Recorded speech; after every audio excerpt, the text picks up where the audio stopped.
What's up, roomies?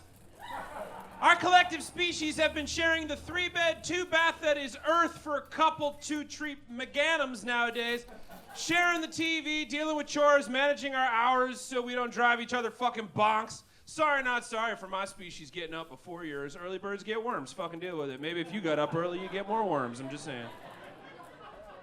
And we've had our fair share of blow-ups, sometimes literally. We've been at it a bit, is what I'm saying. I'm not gonna get into who's paying what or who needs to clean the fucking space. Seriously, Trent? I don't get it.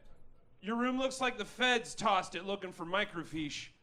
Your desk has a layer of sediment on it that could be featured on National Geographic, and yet your PS5 is spotless, so I know you know how to dust.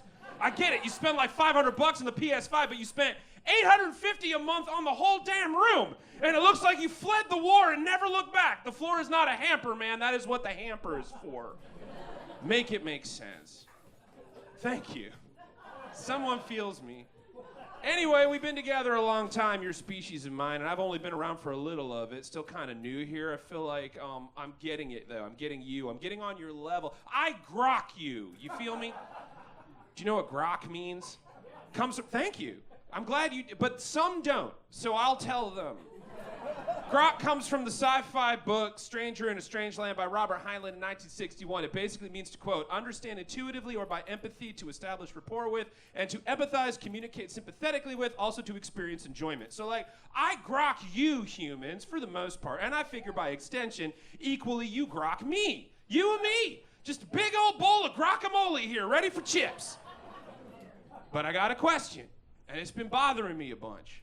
Not just lately, for a while now. And I haven't brought it up yet because I've been busy figuring out other shit like Discord, folding footed sheets, and how to make crepes. All of which I kinda get, but I don't grok. You know what I mean? But out of all the wild shit you humans have done, created, imagined, and delivered here on the co-op of Earth, I just don't grok something, and I gotta get it out there. What the fuck is Excel? Like, I get some of it. Back in 1978, this guy, Dan Bricklin, was at Harvard Business School, brag, and got an assignment that he either had to work out by hand or with this shitty old mainframe program. Now, I don't know about you, but when it comes to completion, I like to do it by hand, but the answer doesn't always come fast enough. So, Bricklin imagines a classroom with an electronic blackboard and electric chalk. Working with that is kind of an existential blueprint. He and this guy, Bob Frankston, come up with a prototype of something called VisiCalc, which is essentially the first digital spreadsheet, and it was released with the Apple II 47 years ago this week, by the way. And since it was the first time the common human had to access digital chore chart, which is one of the reasons the Apple II was a hotcake with your 70s boss, because he could save on pencils or something. I don't know, I said no math, but here we are. It was one of the first killer applications, meaning a reason to buy a computer, like getting Mario Kart Deluxe with the Switch. You get me, kids? Skibbity toilet riz, no cap. Quote, I imagined a magic blackboard that if you erased one number and wrote new things on, the other numbers would automatically change, like word processing with numbers, end quote, Bricklin said in a 2016 TED Talk. And like, okay, I get that. That I grok. But then it gets fucking complicated because of more math. Apple had this thing going on, but not all you humans used Apple. The rest of you use PCs to do shit, and they're different and still are, and humans are still having a thing about that. So much there was this whole goddamn campaign about that in the mid-2000s with John Hodgman and Justin Long. But we gotta go farther back to 1983, when lean cuisine was the rage. Payphones roamed the land. And the ARPANET became the TCP/IP, creating the primordial goo that would eventually birth the internet into your world, without which I would not have learned any of this. So there, time's a flat circle, you grok me? So, 1983, the IBM PCs were super popular because they came with Lotus 123, which was an even more intense spreadsheet program that did calculations, database functionality, and graphic charts, hence 123. And who said spreadsheets aren't sexy? Me, but a very large selection of you humans actually do. So this is for you, I guess. Me, I just want to play Mario Kart, but why not both? Because I said no math, but existence is math. So onwards as we spreadsheet into the future. Hang on tight, because it's going to get quantifiable. Lotus 123 is dominating the PC market, which ran on MS-DOS. Gather round, younglings, and let me tell ye of your history. MS-DOS was an operating system because computers don't know what the fuck they're doing. They're just bricks born into this world confused. So you had to tell them where and when to do shit. You couldn't just ask Alexa. You had to dig your hands into the dirt up to your elbows and heave. Type in the commands. Tell the computer where to turn. Hard to starboards, lads. Put your backs into it. We're going to A drive where the floppy disk be. The loading time a fortnight.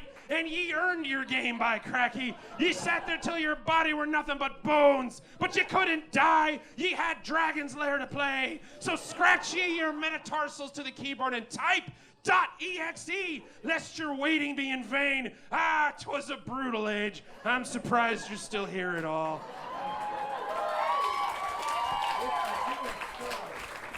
Anyway, math. Lotus 123 is developed to run MS-DOS, which was sold by Microsoft. They figure, oh shit, people want to do data shit? Okay, we got this. And Microsoft came up with a competing spreadsheet software in 1985 for the Macintosh called Excel in 1985, the bad boy of middle management. Excel is a spreadsheet system which organizes data in columns and rows that can be manipulated through formulas to allow the software to perform mathematical functions on the data. Sounds sexy as fuck to some of you, and yeah, that is what it is, but I don't grok it, you get me? But a lot of you humans do. And since Lotus was not available for the Macintoshes of yore, Excel got a little cult following, and then 1987, Microsoft packaged Excel into the fancy new Windows operating system, and that used graphics instead of codes, because books with pictures are better, okay? I get it. It's not adult enough for some of you, but fuck off. Some of us don't want salads. By the time Excel 3.0 was released in 1990, it was part of the Microsoft Office suite, which is always sexier than it really is, unless you're into that. I'm not trying to yuck your yum. I'm just out here trying to grok it. Excel became so fucking popular that in 2020, the Financial Modeling World Cup was launched, hosting 3 Microsoft Excel competitions, the Excel World Championship, the Excel Collegiate Championship, and the Financial World Cup. The fucking kids are quantifying, and they go there. Everyone's dressed like they're playing soccer. They got trophies. It's a fucking throwdown so big, it's even on ESPN's Ocho. Call it the VLOOKUP Cup, the Merge Madness, the Cheater Bowl, whatever any of that means, because like I say, I don't fucking get it. I don't know what's going on, but a lot of you humans do. The Excel World Championship goes down to Vegas, and it's happening again, December 2024. So if you're sick good at cataloging data, creating a formula to quantify data, or just get rock hard when someone mentions active cells, then get your ass and fingers to Vegas, because it's going down. But what does it fucking do? I hear you though, what can't it do?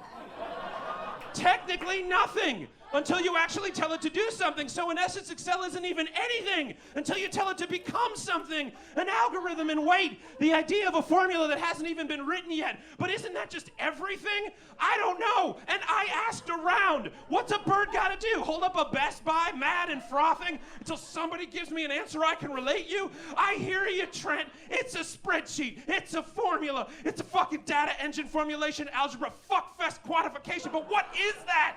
Isn't that just a calculator? No, stupid, of course not. Obviously, you fucking peasant. Excel can do 3-dimensional calculations, predictions, formulas to figure out anything. And I said no math, but that's impossible because everything is math. Your math, I'm math. We're all numbers. Wake up, Neo. The Matrix still has us. There's no getting out. You want to know the best value for a PS5? Put it on a spreadsheet. You want to know to get best pizza? Go to formula, and Excel will figure it the fuck out. In fact, the only thing that Excel can't do, it seems to me, is tell me what the fuck Excel does.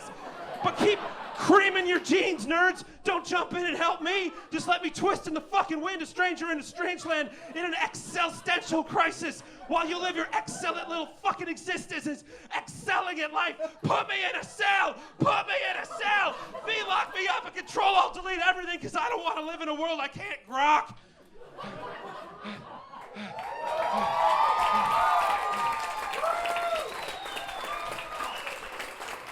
And clean your fucking room. I love you. Good night. Chad the Bird! Greenville!